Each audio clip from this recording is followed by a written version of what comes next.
Amen. Amen. I just want to share itong title po na ito na A Gospel with a Supernatural Signs. No? A Gospel with a Supernatural Signs. Alam niyo po, tayo pong mga mananampalataya ay minsan po marami po tayong mga bagay, especially sa generation natin ngayon na we are doing a lot of things inside the church, but I'm not against sa ganyang bagay. Hindi rin po ako against kung maraming program ang mga churches ngayon or maraming mga pinagkakaabalahan ng mga mananampalataya. But this morning, I just want to share to all of you the Mark chapter 16 about a gospel with a supernatural sign for us to be reminded patungkol sa calling na ibinigay po sa atin ng Panginoon. No? Sabi po dito, yung Mark chapter 16 po na ito, sinabi to ni Jesus nung time na yun, no, na-resurrect na siya. No? On the third day, nabuhay po muli ang Panginoon mula sa mga patay. And then, ito po yung huling habilin ng Panginoon sa mga mananampalataya na go into all the world and preach the gospel to all creation. May dalawang bagay po tayo na makikita dito. Number one, the truth encounter, and number two, the power encounter.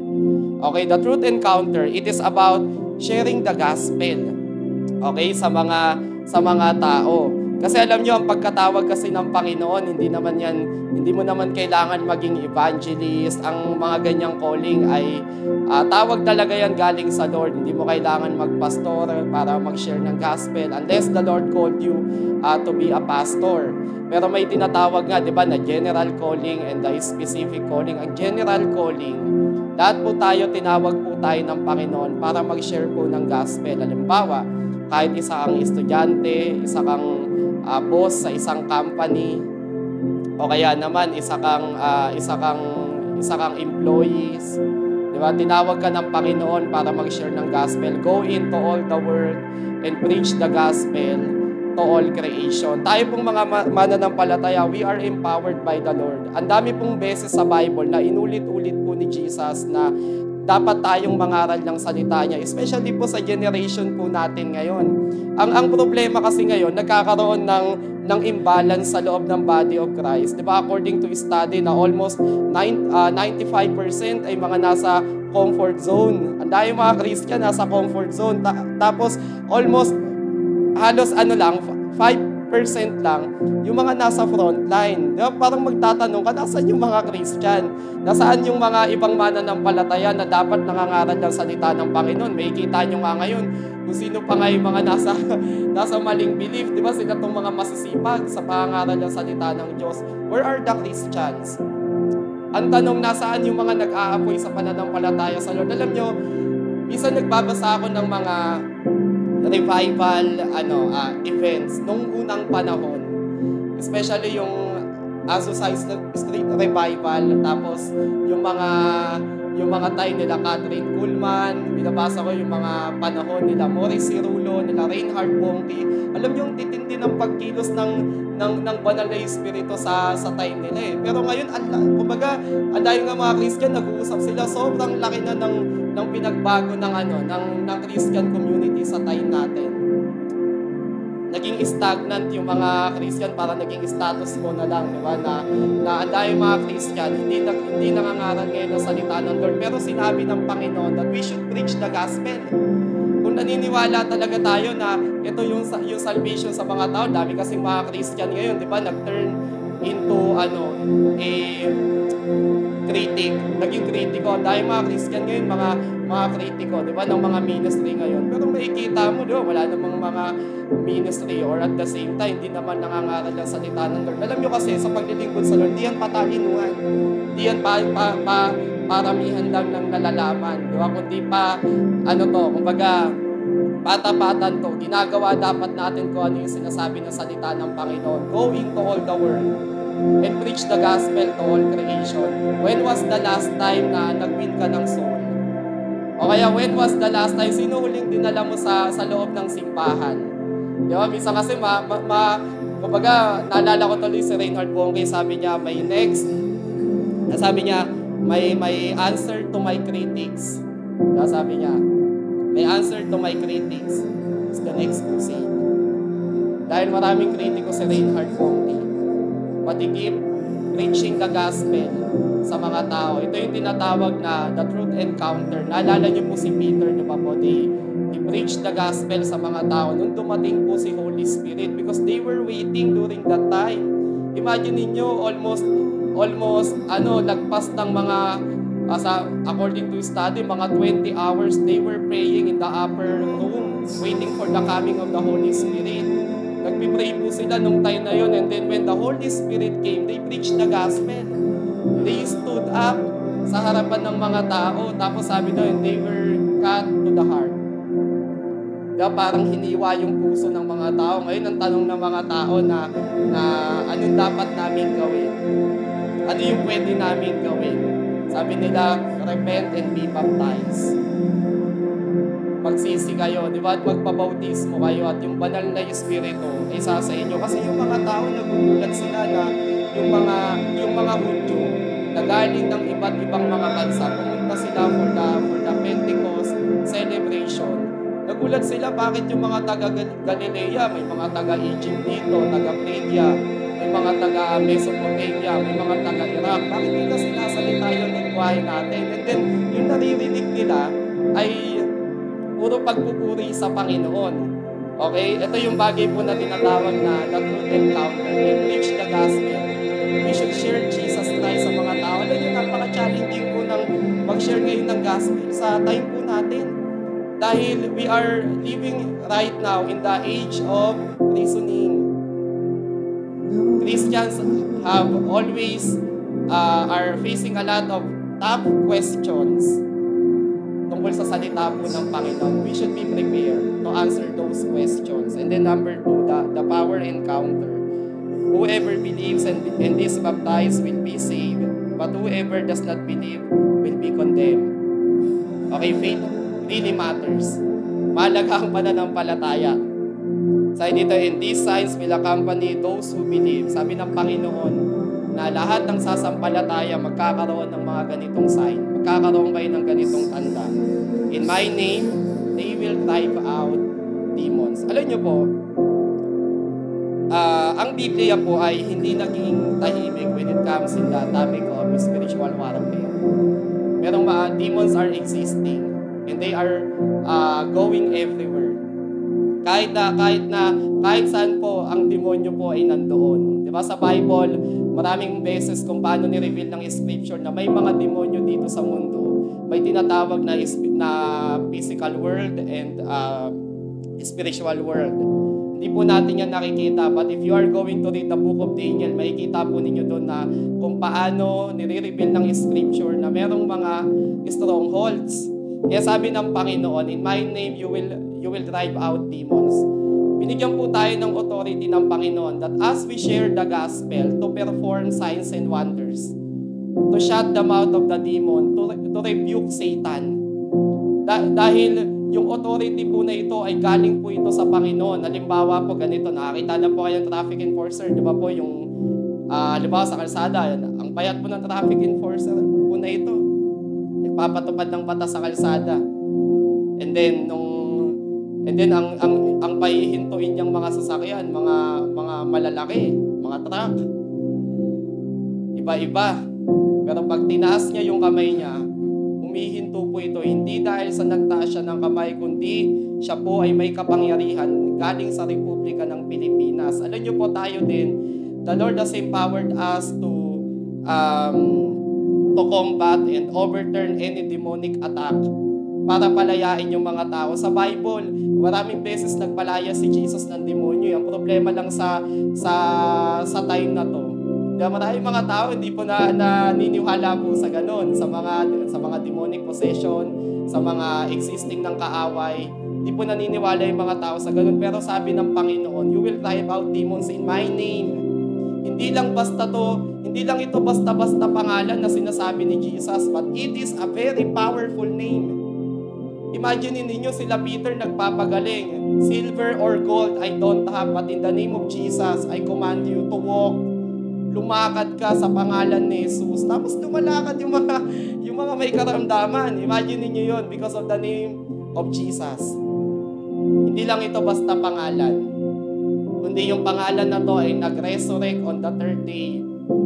And and He was ascended on heaven. He was ascended on heaven. And then sabi, they will speak in new tongues. May mga tao na pinagkalooban ng Lord na magsalita sa ibang wika. Di ba? Nung Pentecost, dumating si Holy Spirit. Sabi, there was like a blowing of a violent wind that came from heaven. At napuno, and sabi doon, and they saw, nakita nila. Imagine niyo, because they were praying, they were waiting for the coming of the Holy Spirit. Ngayon, ang laki ng pinagbago ng Christian community ngayon, di ba? Kumbaga, when it comes in the prayer life, when it comes in doing the Great Commission, ang laki ng imbalance. Ang dahil mga Christian ngayon nasa comfort zone, mga hindi nag-share ng gospel. Pero ang iingay sa Sokmed, sa totoo lang, ang dahil mga keyboard warrior ngayon, tandaan natin magkaiba ang knowledge, magkaiba ang experience pagdating sa paglilingkod sa Lord. Maraming Christian, mataba utak, maliit puso pagdating sa Great Commission. No? Kinakalimutan nila yung mga pinagkatiwala ng Panginoon, lalong-lalo na itong pag-share ng gospel. They will speak in new tongues, they will pick up snakes with their hands. Ito nangyayari ito sa mga missions. Pero may mga tao, meron silang wrong understanding dito. Kaya ang ginagawa nila, kumukuha sila ng ahas habang nag-worship kasi kahit tuklawin daw sila noon, hindi sila mamamatay. Pero may mga gumawa po niyan, namatay po. Hindi po ganun yung sinasabi po dito hindi po ganun yung interpretation po nito dahil po kahit yung mga apostles, hindi po nila ginawa yun. O halimbawa si Pablo po. Si Pablo, ibang istorya nito ni Pablo, nandun siya sa Malta sa island po na yun. And then, nung tayo na kumukuha siya ng kahoy para ipanggatong, may pumulupot po sa kanya, pero hindi nakangahulugan na dapat po tayong humawak ng mga ahas, tapos iwagay-wagay-way po natin habang nag-worship. Hindi po ganun yun. No, sabi, when they drink deadly poison, it will not hurt them at all. They will place their hands on sick people. They will get well. Alam nyo, ilang beses po sinabi ni Jesus, sabi ng Panginoon na preach that the gospel that the kingdom of God is at hand. Sabi ng Panginoon, bumuhay kayo ng mga patay, magpagaling kayo ng mga may sakit, magpalayas kayo ng demonyo, pagalingin ninyo ang mga may ketong. Imagine ninyo, laging sinasabi ng Panginoon, preach the gospel, at makikita ninyo yung operation ng mga signs and wonders sa harapan mismo ng mga tao. Imagine ninyo, di ba, kahit sa Book of Acts, kahit basahin nyo po yung Book of Acts, whenever na nagpe-perform yung mga disciples sa signs and wonders, they preach the gospel first. Pinipreach po nila yung gospel sa mga tao in the middle of persecution, in the middle of opposition. In the middle of trials, they share the gospel and they perform signs and wonders. Ang dami pong mga himala ang ginawa po ng mga apostles. Sabi, they will place their hands on sick people, they will get well. Ang dami pong mga gumagaling. May mga gumagaling. Kaya tatandaan po natin kahit saan tayo gamitin ng Panginoon, yung banal na Espiritu ay kikilos sa kalagitnaan natin. Sabi sa Acts 1:8, but you will receive power when the Holy Spirit comes on you, and you will be my witnesses in Jerusalem, in all Judea, in Samaria, and to the ends of the earth. I really admire yung mga lingkod ng Panginoon. Sila imagine niyo, di ba, kung iisipin nyo lang, sila Peter, yung mga apostles, when they preach the gospel, walang mga 3,000, umabot ng mga ganun. Pero itong mga time nila Reinhard Bonnke, kulang yung kalahating minute. Imagine niyo, sila Yonggi Chow, Morris Cerulo, Benny Hinn, kung gaano katindi yung paglilingkod nila sa Lord. Walang favoritism sa paglilingkod sa Panginoon. Kaya pag ini-interview sila, anong sekreto ninyo? Bakit kayo ganyang gamitin ng Lord? Simple lang sinasagot nila, prayer devotion. Prayer devotion.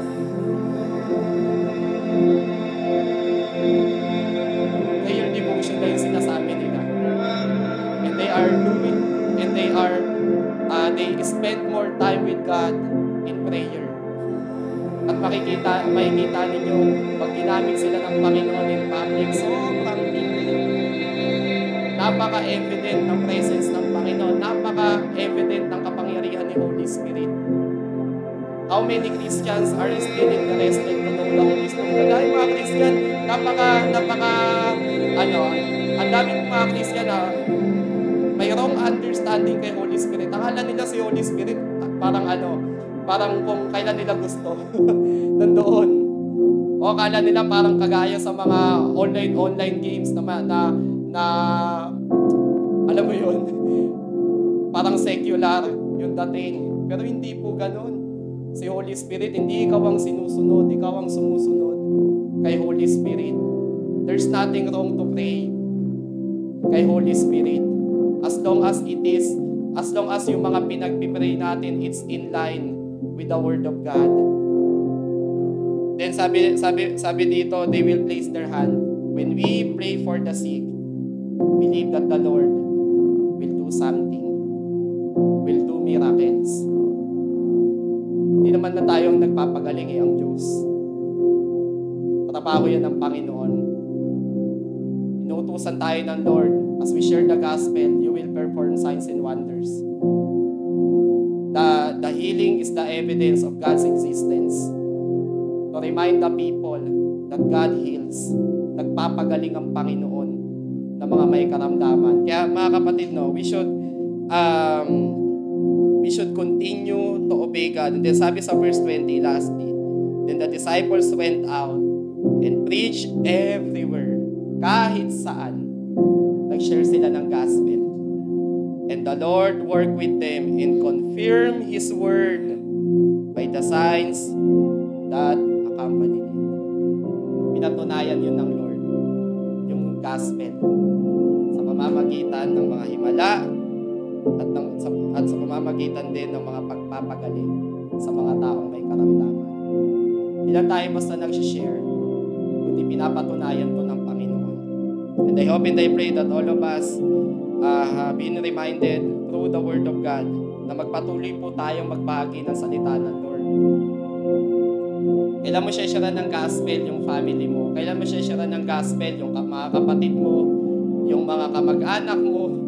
Kailan mo share ng gospel yung mga katrabaho mo? Minsan ang problema din kung bakit hindi lumalaganap yung gospel dahil ang daming mga Christian tamad mag-share ng gospel. Mga taga-upo lang sa loob ng church. Tagal mo ng Christian pero never ka nag-share ng gospel. Kaya ka ang tanong lagi dyan sino huling dinala mo sa church? Sino huling sharean mo ng mabuting balita? Ngayon may kita nyo, ako bless ako, ang dahil mga kabataan na nag-share ng gospel sa bus, sa kalsada. Ang tatapang mag-share ng gospel. Imagine niyo yun. Ang hirap kaya niyan, yung ginagawa nila. Yung mga nasa front line. No? Bawal ang pakyut sa ministry, bawal ang mga papebe. Tinawag tayo ng Panginoon para magbahagi ng salita niya sa mga tao. Let us pray. Lord, thank you so much for a great reminder to do the Great Commission. Lord, in the name of Jesus, I pray, Lord, empower your people, Lord, to keep on keeping on. Especially, Lord God, to do the Great Commission in our generation. Lord, ang hirap mag-share ng gospel ngayon. Lalo na sa time namin na ang daming mga tao, Lord God, they are throwing a lot of questions to Christianity. They are throwing a lot of questions about gospel.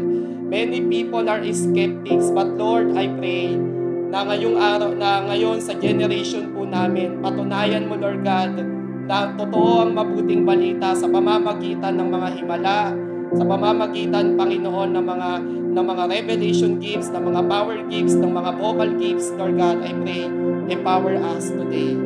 And dalangin ko, Panginoon, na patuloy niyo po, O Diyos, na buksan yung puso ng mga taong nakikinig o yung mga dapat makarinig, Panginoon, ng mabuting balita. Empower us, Lord, to cast out demons, to perform signs and wonders, to raise the dead.